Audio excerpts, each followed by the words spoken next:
ഇനി എനിക്ക് ധൈര്യമായി സജസ്റ്റ് ചെയ്യാം. നേത്ര സംരക്ഷണത്തിന് നമ്മുടെ Ahalya. Ahalya foundation eye hospital, കേരളത്തിൽ എല്ലായിടത്തും.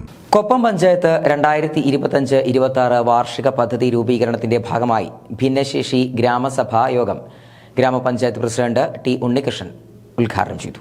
കൊപ്പം ഗ്രാമപഞ്ചായത്ത് 2025-26 വാർഷിക പദ്ധതി രൂപീകരണത്തിന്റെ ഭാഗമായാണ് ഭിന്നശേഷി ഗ്രാമസഭാ യോഗം സംഘടിപ്പിച്ചത്.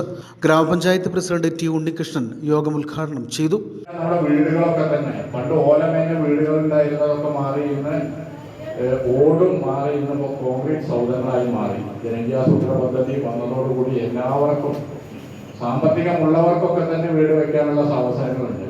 ഇല്ലാത്തവർ ഇപ്പോൾ സംസ്ഥാന സർക്കാരിന്റെ ലൈഫ് ഭവന പദ്ധതി 4 ലക്ഷം കൊടുക്കുകയാണ്. മിനിമം 450 സ്ക്വയർ ഫീറ്റിലാണ് വീട് വയ്ക്കുന്നത്. 4 ലക്ഷം രൂപ കൊടുക്കുകയാണ്. പിന്നെ അവരുടെ സാമ്പത്തികത്തിനനുസരിച്ച് അത് 800 വരെ വെക്കാം. പക്ഷെ 400, 450, 500 സ്ക്വയർ ഫീറ്റിലാണ് വീട് വെക്കുകയാണെങ്കിൽ അതുകൊണ്ട് താൽക്കാലിക സൗകര്യങ്ങളായി. അപ്പോൾ അങ്ങനെ നമ്മുടെ ആകെ വലിയ മാറ്റങ്ങൾ ഈ ജനകീയാസൂത്രണത്തിന്റെ ഭാഗമായി വന്നതാണ്.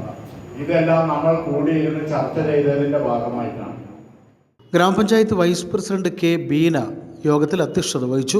ഗ്രാമപഞ്ചായത്ത് വിദ്യാഭ്യാസ സ്റ്റാൻഡിംഗ് കമ്മിറ്റി ചെയർപേഴ്സൺ വത്സല, ക്ഷേമകാര്യ സ്റ്റാൻഡിംഗ് കമ്മിറ്റി ചെയർപേഴ്സൺ ശ്രീജ, വികസനകാര്യ standing committee chairperson Sulekha, supervisor Divya Vijayan, anganwadi ടീച്ചർമാർ, വിവിധ വാർഡുകളിൽ നിന്നുള്ള ഭിന്നശേഷിക്കാരുടെ കുടുംബാംഗങ്ങൾ തുടങ്ങിയവർ യോഗത്തിൽ പങ്കെടുത്തു.